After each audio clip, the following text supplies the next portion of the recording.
Welcome to Daily Bread Chronicles C2O. I am so glad you are here. This is day 108 of the one story that leads to Jesus reading plan. This reading plan and others can be found on BibleProject.com. Today, we are finishing the book of 2 Kings. Open your heart, open your Bible, and let's grow in the Word of God together. Today we are reading 2 Kings 23:25. Josiah hears the book of the law read aloud, possibly for the first time in his life, and tears his robes. He understands immediately that Israel has been living in violation of everything God commanded. He launches the most sweeping reform in the nation's history. He tears down every high place, destroys every idol, and removes every false priest. And then he dies in battle at Megiddo, and everything unravels. 4 kings in rapid succession, Egypt, Babylon, siege after siege, and finally Jerusalem falls.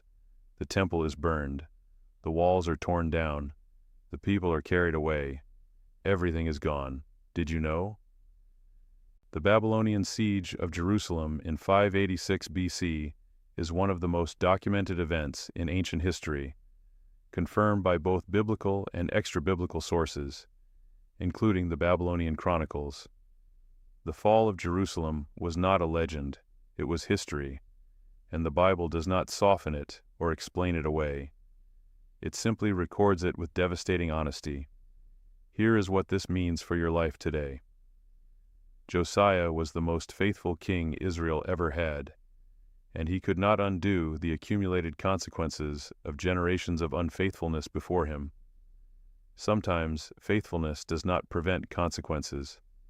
Sometimes you are called to be faithful in the middle of a falling world, not because it will stop the fall, but because faithfulness is still the right response.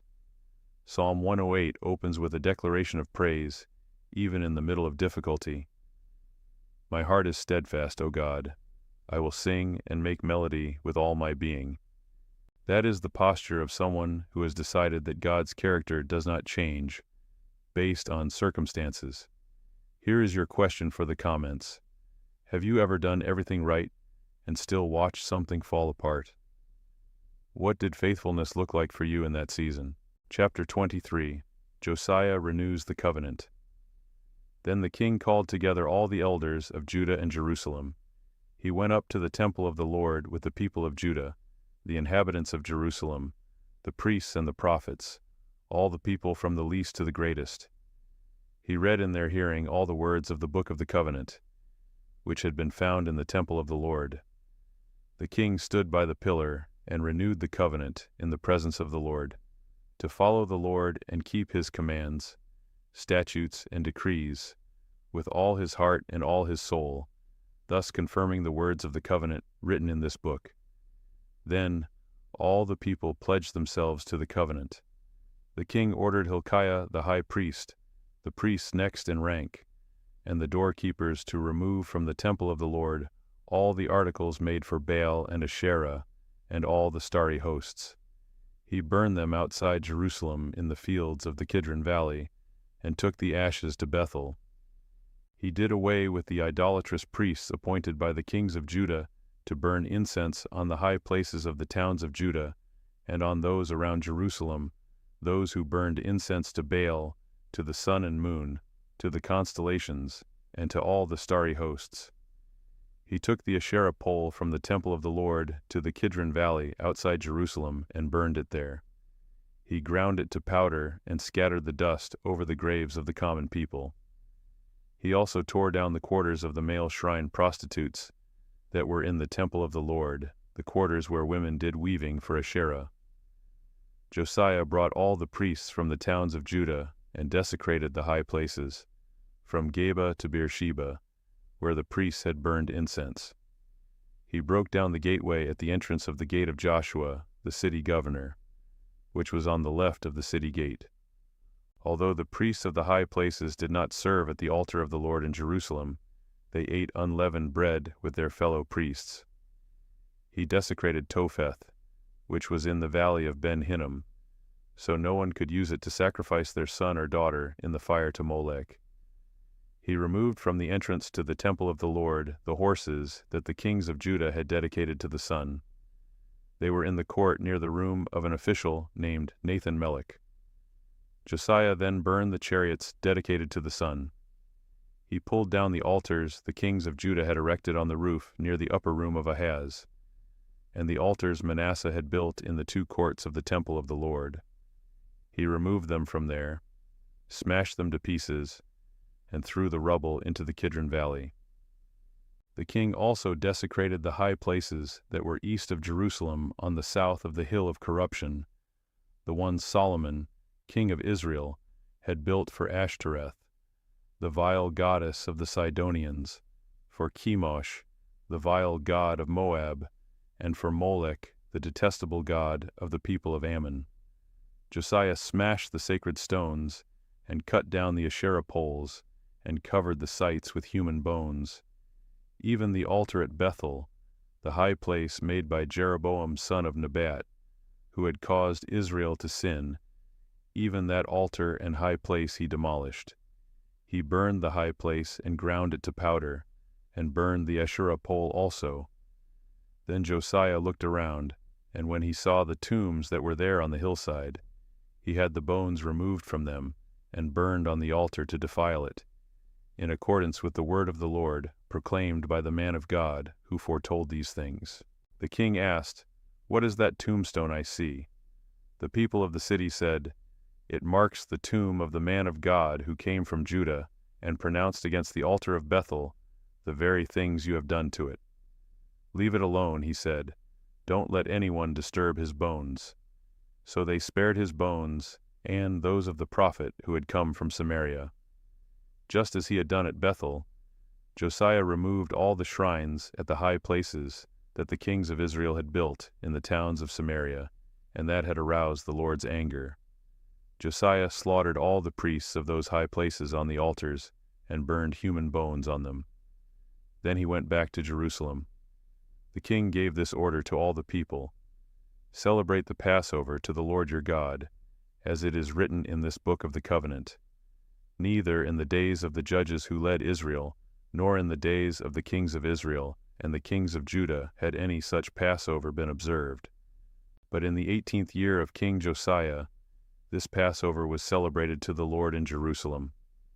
Furthermore, Josiah got rid of the mediums and spiritists, the household gods, the idols, and all the other detestable things seen in Judah and Jerusalem.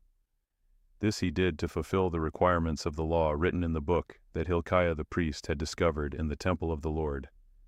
Neither before nor after Josiah was there a king like him who turned to the Lord as he did, with all his heart and with all his soul and with all his strength, in accordance with all the law of Moses.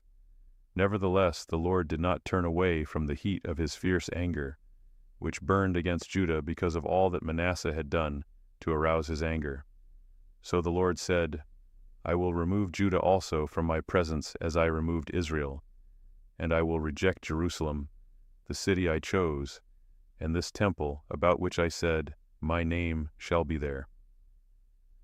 As for the other events of Josiah's reign, and all he did, are they not written in the book of the annals of the kings of Judah? While Josiah was king, Pharaoh Necho king of Egypt went up to the Euphrates River to help the king of Assyria. King Josiah marched out to meet him in battle, but Necho faced him and killed him at Megiddo. Josiah's servants brought his body in a chariot from Megiddo to Jerusalem and buried him in his own tomb.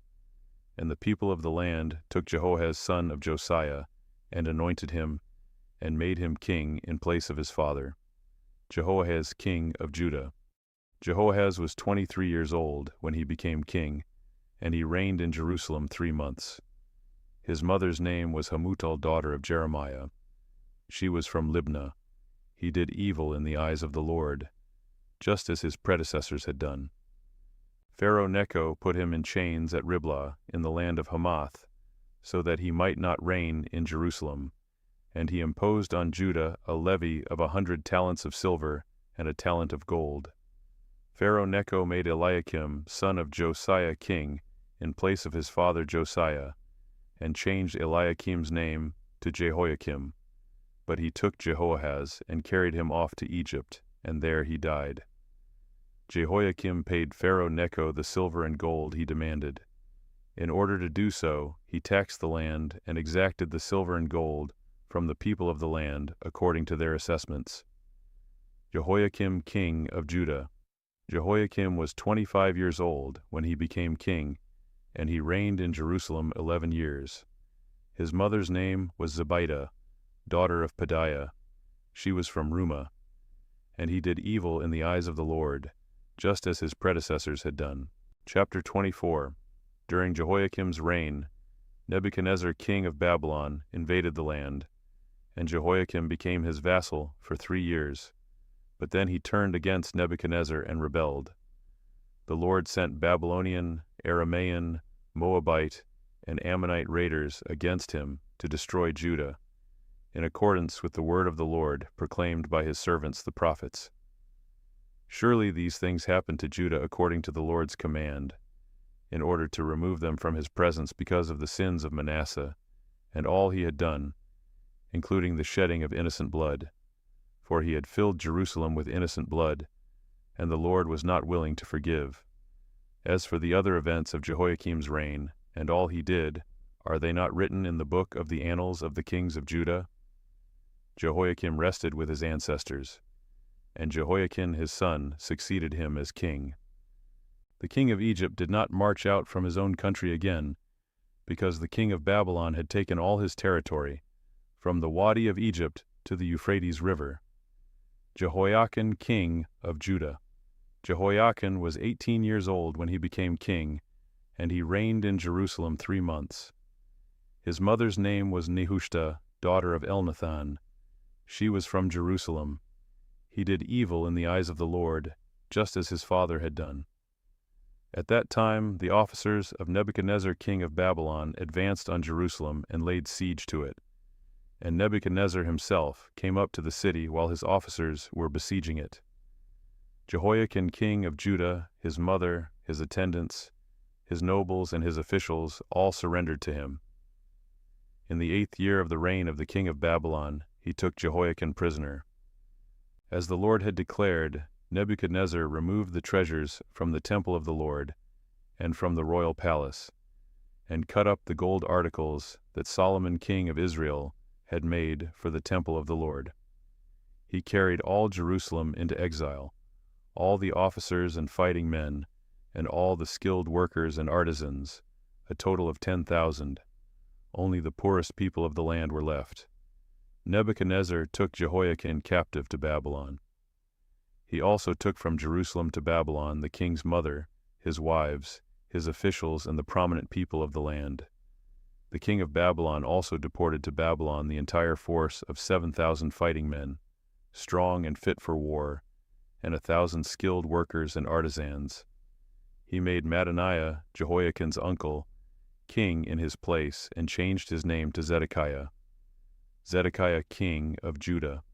Zedekiah was 21 years old when he became king, and he reigned in Jerusalem 11 years. His mother's name was Hamutal, daughter of Jeremiah. She was from Libnah. He did evil in the eyes of the Lord, just as Jehoiakim had done. It was because of the Lord's anger that all this happened to Jerusalem and Judah, and in the end he thrust them from his presence. Chapter 25. The Fall of Jerusalem. Now Zedekiah rebelled against the king of Babylon. So in the 9th year of Zedekiah's reign, on the 10th day of the 10th month, Nebuchadnezzar king of Babylon marched against Jerusalem with his whole army. He encamped outside the city and built siege works all around it. The city was kept under siege until the 11th year of King Zedekiah. By the 9th day of the 4th month, the famine in the city had become so severe that there was no food for the people to eat. Then the city wall was broken through, and the whole army fled at night through the gate between the 2 walls near the king's garden, though the Babylonians were surrounding the city. They fled toward the Arabah, but the Babylonian army pursued the king and overtook him in the plains of Jericho. All his soldiers were separated from him and scattered, and he was captured. he was taken to the king of Babylon at Riblah, where sentence was pronounced on him. They killed the sons of Zedekiah before his eyes. Then they put out his eyes, bound him with bronze shackles, and took him to Babylon. On the 7th day of the 5th month, in the 19th year of Nebuchadnezzar king of Babylon, Nebuzaradan, commander of the imperial guard, an official of the king of Babylon, came to Jerusalem. He set fire to the temple of the Lord, the royal palace, and all the houses of Jerusalem. Every important building he burned down. The whole Babylonian army, under the commander of the imperial guard, broke down the walls around Jerusalem. Nebuzaradan, the commander of the guard, carried into exile the people who remained in the city, along with the rest of the populace and those who had deserted to the king of Babylon. But the commander left behind some of the poorest people of the land to work the vineyards and fields. The Babylonians broke up the bronze pillars, the movable stands, and the bronze sea that were at the temple of the Lord, and they carried the bronze to Babylon. They also took away the pots, shovels, wick trimmers, dishes, and all the bronze articles used in the temple service. The commander of the imperial guard took away the censers and sprinkling bowls, all that were made of pure gold or silver. The bronze from the 2 pillars, the sea, and the movable stands, which Solomon had made for the temple of the Lord, was more than could be weighed. Each pillar was 18 cubits high. The bronze capital on top of one pillar was 3 cubits high, and was decorated with a network and pomegranates of bronze all around. The other pillar, with its network, was similar. The commander of the guard took as prisoners Sariah the chief priest, Zephaniah the priest, next in rank, and the 3 doorkeepers. Of those still in the city, he took the officer in charge of the fighting men, and 5 royal advisers. He also took the secretary who was chief officer in charge of conscripting the people of the land, and 60 of the conscripts who were found in the city. Nebuzaradan the commander took them all, and brought them to the king of Babylon at Riblah. There at Riblah, in the land of Hamath, the king had them executed. So Judah went into captivity, away from her land. Nebuchadnezzar king of Babylon appointed Gedaliah son of Ahikam, the son of Shaphan, to be over the people he had left behind in Judah. When all the army officers and their men heard that the king of Babylon had appointed Gedaliah as governor, they came to Gedaliah at Mizpah, Ishmael son of Nethaniah, Johanan son of Kareah, Sariah son of Tanhumeth, the Netophathite, Jezaniah the son of the Maacathite, and their men. Gedaliah took an oath to reassure them and their men. "Do not be afraid of the Babylonian officials," he said. "Settle down in the land and serve the king of Babylon, and it will go well with you." In the 7th month, however, Ishmael son of Nethaniah, the son of Elishama, who was of royal blood, came with 10 men and assassinated Gedaliah, and also the men of Judah and the Babylonians who were with him at Mizpah. At this, all the people from the least to the greatest, together with the army officers, fled to Egypt for fear of the Babylonians. Jehoiachin released. In the 37th year of the exile of Jehoiachin king of Judah, in the year Awel-Marduk became king of Babylon, he released Jehoiachin king of Judah from prison. He did this on the 27th day of the 12th month. He spoke kindly to him, and gave him a seat of honor, higher than those of the other kings who were with him in Babylon. So Jehoiachin put aside his prison clothes, and for the rest of his life ate regularly at the king's table. Day by day the king gave Jehoiachin a regular allowance as long as he lived. Thank you so much for spending this time in the Word today.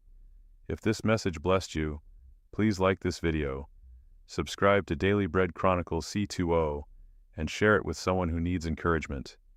We will see you tomorrow for day 109. God bless you and keep you.